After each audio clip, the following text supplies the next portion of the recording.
Go Mouse Scouts, episode 95.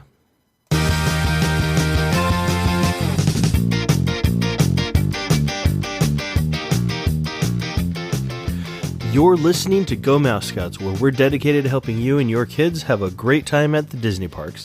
Whether you're just starting out or a seasoned pro, my name is Kris. And I'm Megan. And this week, we have a fun topic for you. We are actually going to be giving our top 5 favorite parenting hacks for visiting Disneyland. So, but before we get to that, I wanted to mention that we still have our contest going on through March 6th, which will be our 101st episode.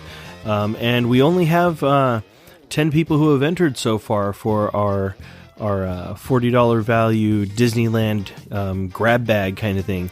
So listen through to the end of the episode where you can find out how you can enter for the running in that as well. So let's get to our topic.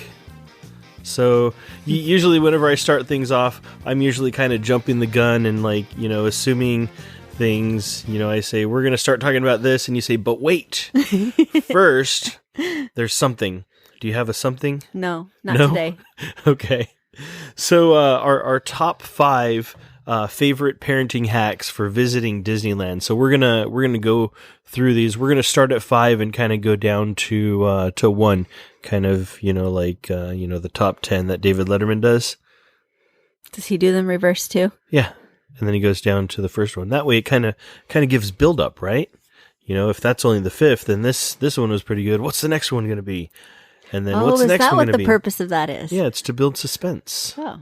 Mm-hmm. Yep. All right. So number 5 is packing enough snacks. Yes. Now, if your kids are anything like our kids, they eat more when it's colder out, and they need more snacks then, and they eat less when it's hot out. So something to keep in mind. I find that when we're going, in the cooler months, I have to pack like twice as many snacks as when we go during the warmer months, and they will blast through all of them. But of course, a quick snack can really change the mood that's happening in your group. If your kids are getting tired or cranky, it gives you a chance to sit down. Oh, let's go have a snack real quick. And you have a chance to sit down and kind of recoup, get those blood sugar levels back up. Mm-hmm. It also helps keep control in the lines and stuff as well. Yes, that's another. They're doing something. As long as they're not busy accidentally throwing their apples at the people in line next to you. Yeah. And then they bend down and pick it up and say, here you go. Yeah, and you're like, oh, great, thanks. That was on the floor, right? All right. I'm sorry it hit you, but we're going to go ahead and toss it now. Not that we know anything about this. No, that wasn't very specific of a instance, right? So we enjoy packing fruit for the kids, fruit snacks, not healthy. They can be a nice little treat while you're waiting in a long line or something. Or like string cheese. Now, during the summer and stuff, especially like fruit and stuff is important because that also helps to, hydrate you a little bit too. So absolutely. Goldfish crackers are always a hit. Yep. Absolutely. Got goldfishes, right? Yep. All right. Numero 4, wear the little ones. Yes. If you have kids under 2, maybe even under 3, definitely make sure that you have a baby carrier that you can, wear them.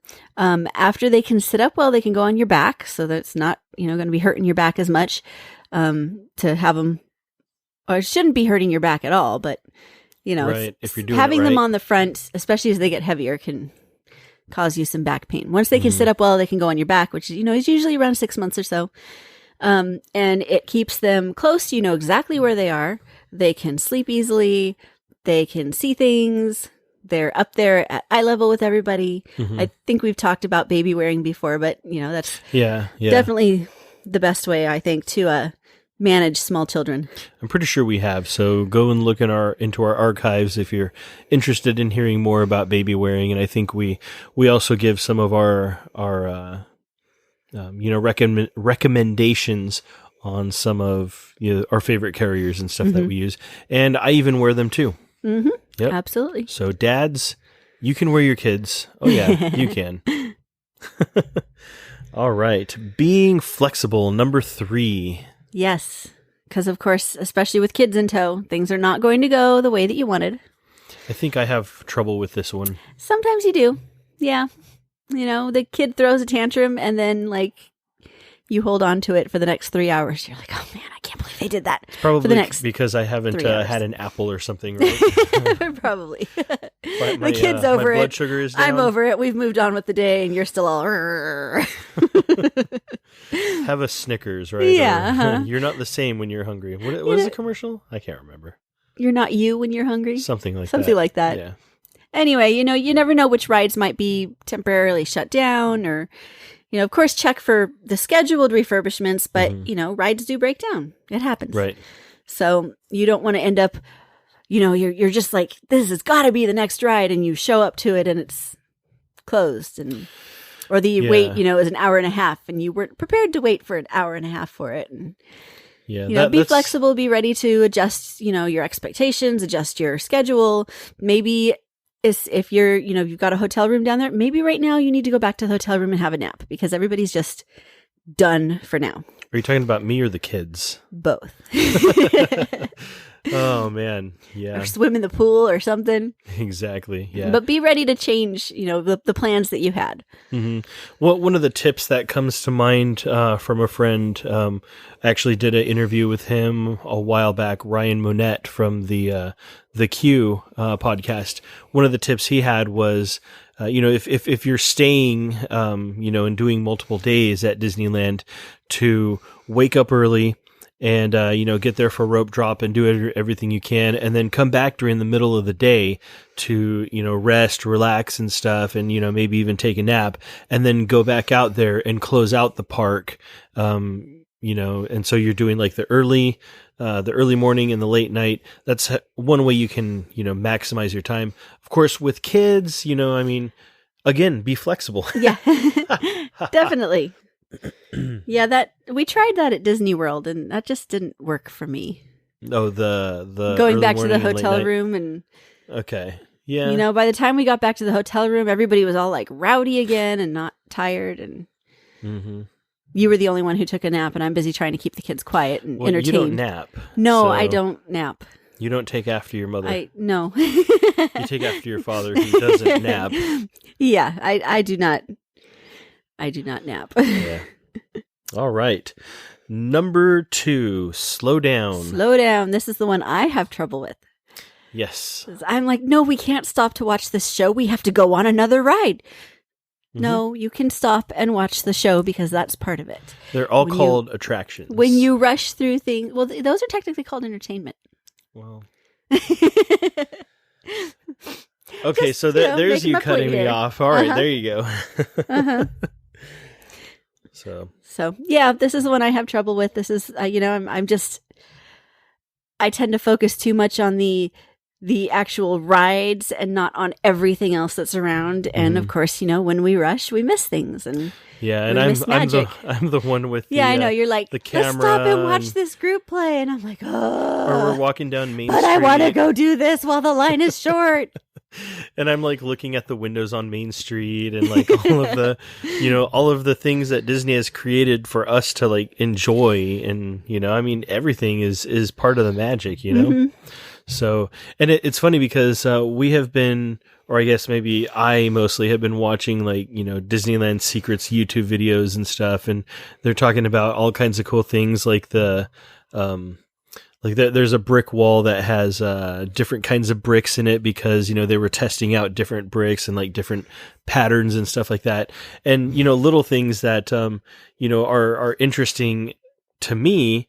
Our kids are getting interested in stuff too. And Jenny has been making a list of some of these things that she wants to actually go see and do and stuff. So I have a feeling our next trip is going to be a slowed down trip.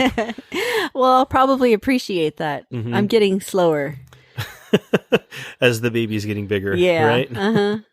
Almost halfway done. All right. Which leads us to our last one. Dun, Must dun, dun. do's. Must do's. We've talked about this before, of course. This is just my favorite thing to remember is that if everybody in the, depending on how long you're going to be there that day, if everybody in your group can pick at least one or maybe even two things that they absolutely just must get done that day, you can make sure that, everybody leaves feeling like they actually did something that they wanted. And of course, this is, depending on how many people are in your party and how long you're going to be at the park for that day. So be flexible and, kind of play it by ear on that. But if everybody has a must do and they get all this done, everybody feels like, they've had a good time.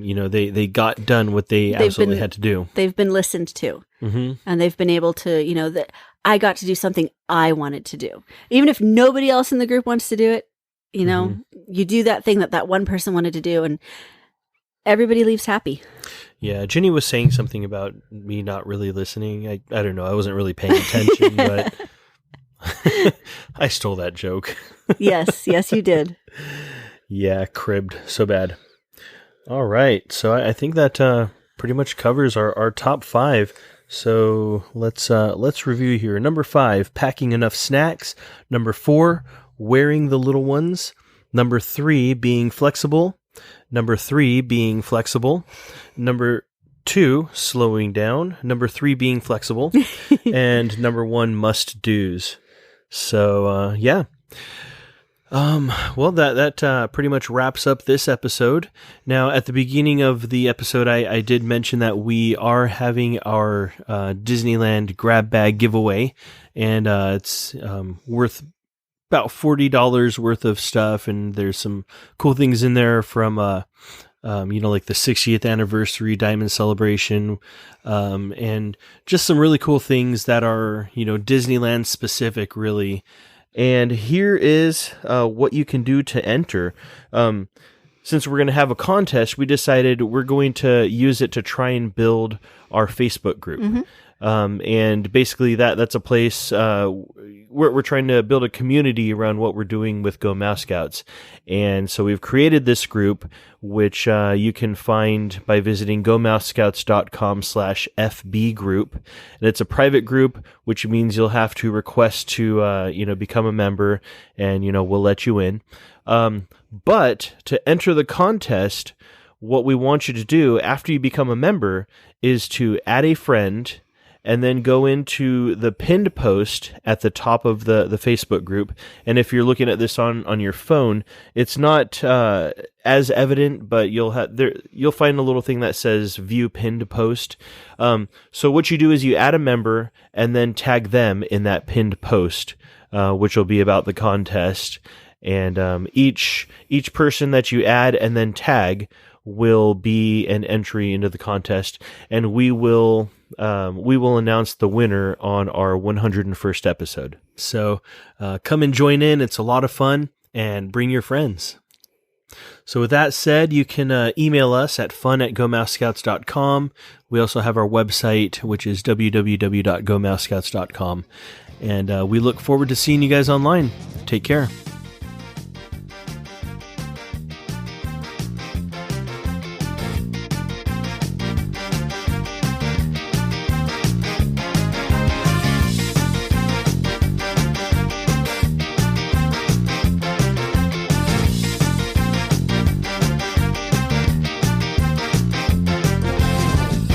Disney 98. Papa,